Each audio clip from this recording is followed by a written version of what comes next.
That meeting between Presidents Donald Trump and Cyril Ramaphosa made for riveting viewing tonight. Let's hear from US intelligence analyst, retired Colonel Chris Wyatt. Welcome, Colonel. Well, Chris, thanks for the welcome. Listen, I've got some left over. I don't know if you want any of my popcorn here from that. Wow, that was something else. I got to tell you, man, oh man, that did not go well. Unfortunately, one of my predictions came true. That went very badly for South Africa, and I think also for one political party, and that's not going to look too well. I think the Democratic Alliance, if any response on my live broadcast is an indication of how people feel after what John Steenhuisen had to say in that meeting, it's not going to go well for the DA. Quite, Colonel. Let's look at that debate between Trump and Ramaphosa on genocide. Well, yeah, that's an interesting one there because Trump really did he even say genocide? I don't recall him even saying it during the interview or the conversation, but he certainly raised the question about farm murders and about South Africans being murdered, and he let Ramaphosa step into the bear trap. He opened it up, he left it there, and Ramaphosa walked right into it. And they said, okay, let's dim the lights. Oh my goodness. Then they showed Malema. Look, he could have embarrassed Ramaphosa much more. He could have played a clip of Ramaphosa saying, let Donald Trump keep his America. We'll keep our South Africa. He could have played that. He also could have played clips of him going around the world screaming vaccine apartheid, attacking America after we gave South Africa the respirators and we offered to let them be part of the trials and they refused. He could have played so many more things like this week when a member of the ANC's government talked about, well, people can go off to India if they don't like our laws and invest there. So many things could have been played. Trump really could have embarrassed him. I've already seen the backpedaling and the covering being done by South African media saying that it was a trap and Trump was impolite. Trump was very polite and professional. He greeted him and welcomed him as a world leader. And then he let him step on his crank. And that's exactly what Ramaphosa and his folks did. It was sad to see. Mm. And Ramaphosa being surprised to see those white crosses. He didn't know where they were. Well, I almost want to think that's true. I don't think it is. But then I remember that he recently went to Johannesburg and didn't realize the dilapidated state of the central business district. And he talked about using expropriation without compensation to confiscate the buildings. But I thought we were only going to do this in rare exceptions. So I am beginning to wonder if living behind gated communities and having BMW escorts and bodyguards and, living a life of luxury for so many years has insulated Cyril Ramaphosa from the reality of the average South African. I maybe he doesn't know about the Witkreuze monument in Polokwane with the thousands of crosses on that mountain. Maybe he doesn't know about Black Monday. Honestly, Chris, I think that's a load of hogwash. He clearly knows. What an embarrassing moment for South Africa. He should have just kept his mouth shut and just said nothing. But no, he said, where's this? I don't know about this. I've never seen this. Seriously? The world has seen these videos. That's just I can't accept that response. And then he got Democratic Alliance leader John Steenhuisen to do some more of his bidding.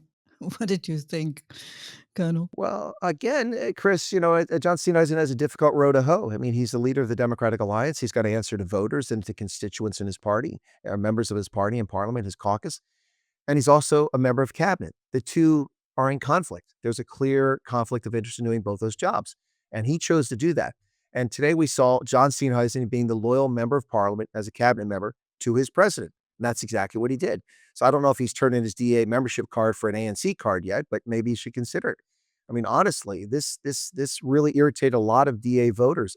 Very seriously. It's look, the thing that was most frustrating for me when John Steenhuisen spoke was he talked about, well, we joined this government voluntarily to prevent these radicals from taking over.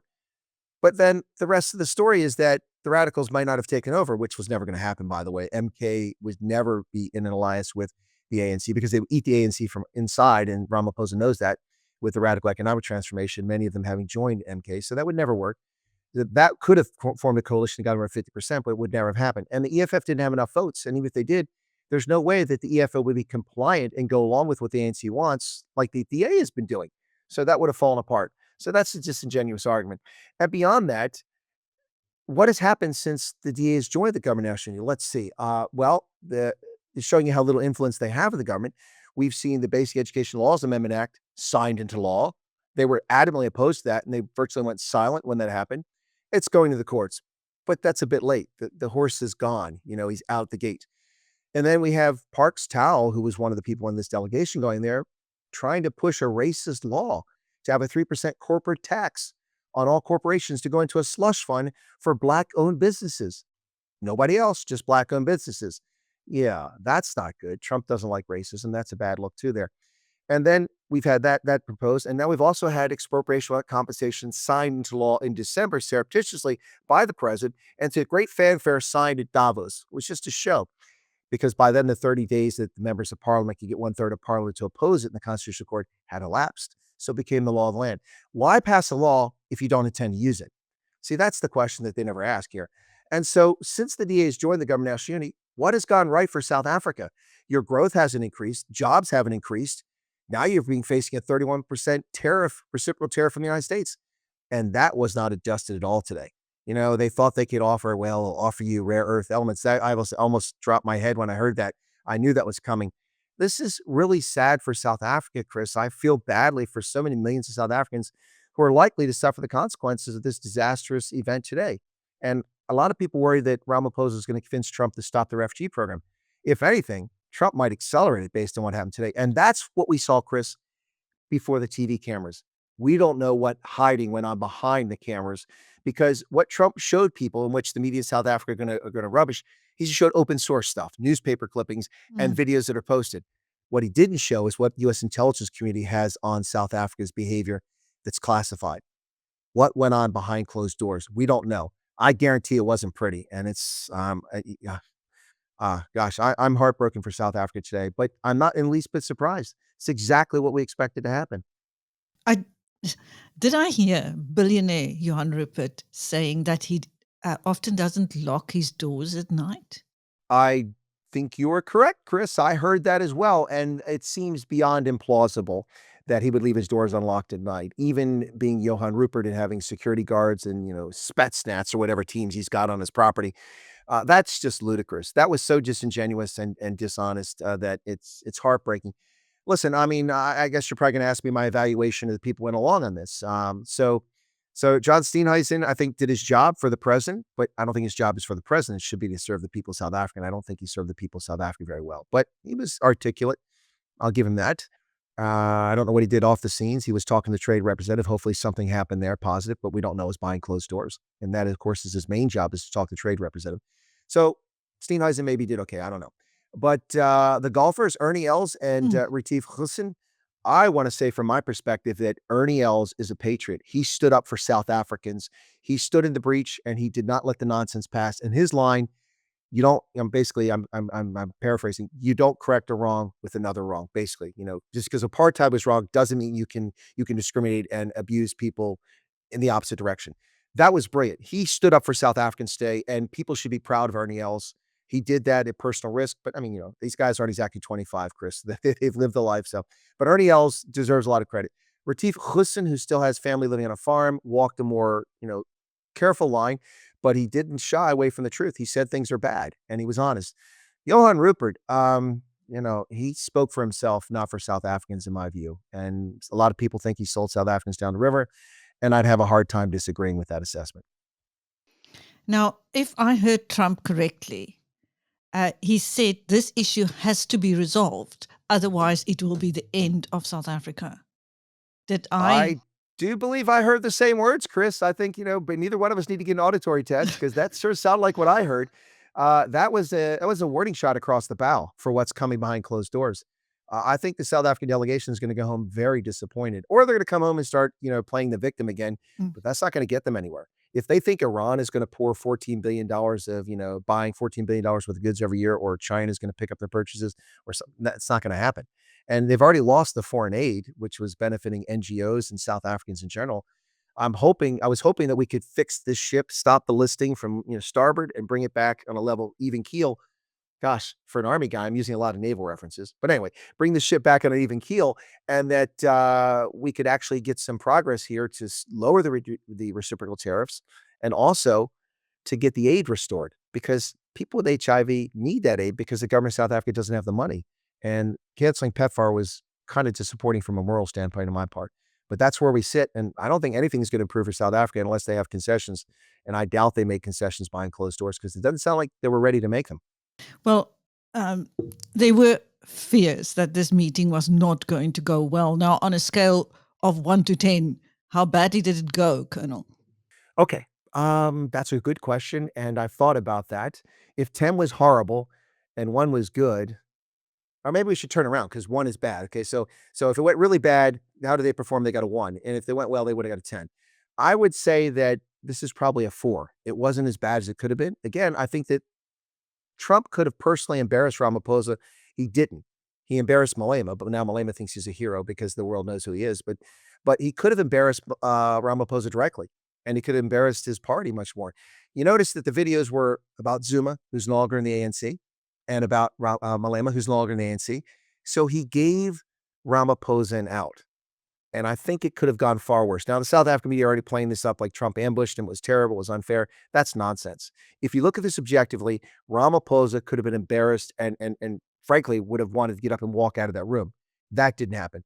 So, I'd say it was a 4 on a scale of bad. It could have been a 1.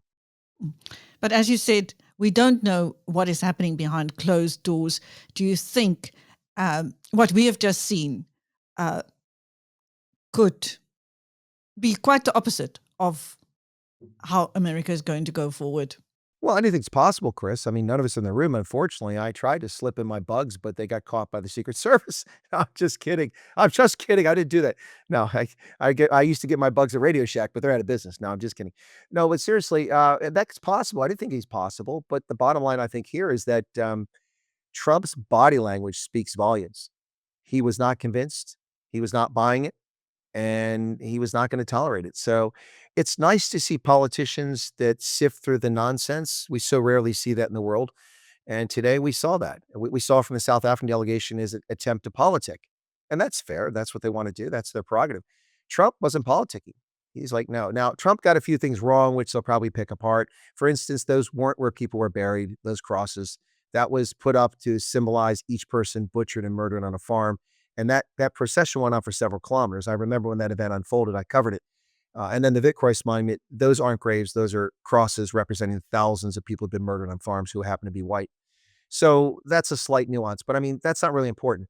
The image playing in the White House of Malema singing in front of a packed stadium of tens of thousands of people, kill the boar, shoot the boar, that's indelibly imprinted on the mind of people who don't believe what's really happening. And that's you can't buy that kind of advertising. That's devastating to South Africa, to the ANC. Also, when he spoke about people being murdered and then their land being taken, that's not actually factually correct. Yeah, it's a good point you're making there. That's not factually correct, but it really isn't germane. I mean, I wish he was more articulate in this. I wish I was his advisor, briefing him and getting ready for these things. But the bottom line is that people are being butchered and murdered on farms and in the cities and all over the country, and it is happening because of people's ethnicity, because they're presumed to be wealthy, or because they are white to chase them off the farms. That is happening. So it's important that Trump talked about it and it was inarticulate, but that'll be the focus of the media. They'll go on about those two things rather than focusing. Here's the one thing that I have to say, Chris. What exactly did anybody in the South African delegation refute effectively? Did they I was deny that this? Nothing, surprised. nothing. I was surprised that they didn't correct him when he made a mistake. Well, I think they were probably warned, don't correct Trump because it'll go very badly for you. But they didn't refute anything by coming back and offering Mm. another example of something. One thing was a very bad moment. It was a Zelensky-like moment. Is when a reporter asked a question of Trump, Ramaphosa interrupted and said, "I'll answer that." That is, you're the guest. This is a diplomatic meeting. That was highly inappropriate, and I don't think Trump's going to take a slight from it. But he did when Zelensky did that. He took it personally, but he let Ramaphosa go, and then Ramaphosa dug his own grave. So that's probably why I let him do it. You spoke about body language. I got the sense that Trump was immovable. Uh, Well, I got the sense he was very irritated and annoyed from the outset. First off, I don't know the optics. I don't know if the South African delegation was late intentionally or the White House asked them to come later, but the scheduled time was 11:30 for the greeting. It mm. happened at almost noon. Almost noon. That's like, was he on is he on Ramaphosa time just like his evening calls during COVID? I don't know. It may not be Ramaphosa's fault. It may have been the White House. It may have been the Secret Service. We don't know. But the optic is bad, and that's unfortunate for South Africa because I think that they were late, judging from the way that Trump received him. Trump was angry the moment he walked out the door. He was not happy. You could see it. His demeanor was very stern and he was not happy. Usually he's jovial when people show up. Now, when they got inside and they sat down and they surprisingly turned the cameras on for us, that wasn't supposed to happen until after lunch or working lunch. But because of the lateness, they went with it right away. And I think they did that because of the time in South Africa, the 6-hour difference. They wanted people in South Africa to see us. So let's talk now, which surprised a lot of us. I almost missed it. One of my, hey, they're going live. So I rushed over there and got it. But Trump was very angry from the outset, and I suspect that they came late. That's my suspicion. I don't know that. I don't know that definitively, but reading Trump's body language, it looked like he was angry that people showed up late and he's been waiting. You don't keep the leader of the free world waiting. That's just wrong. It's bad And form. also, and Trump, Ramaphosa almost, okay, you're saying that, but I need help. We need help and investment. Yeah, I heard that. But I mean, you're the same people that don't want Starlink unless you force Elon Musk to give 30% of his equity to somebody based on their skin pigmentation. You're the same people that, as Yon Rupert, to his credit, the one thing he did correctly say is we used to get drones from America. But then Zuma stopped it because he said they were spying on South Africa, which they weren't doing. It's ridiculous. So you want our technology, but you ban us from shipping it there. This is ludicrous. This was a song and dance to try to hoodwink Trump. And it didn't work. It didn't work. Thank you. That was United States intelligence analyst, retired Colonel Chris Wyatt, giving his take on that meeting between Presidents Donald Trump and Cyril Ramaphosa at the White House. Thank you, Colonel. I'm Chris You're very Stein. welcome.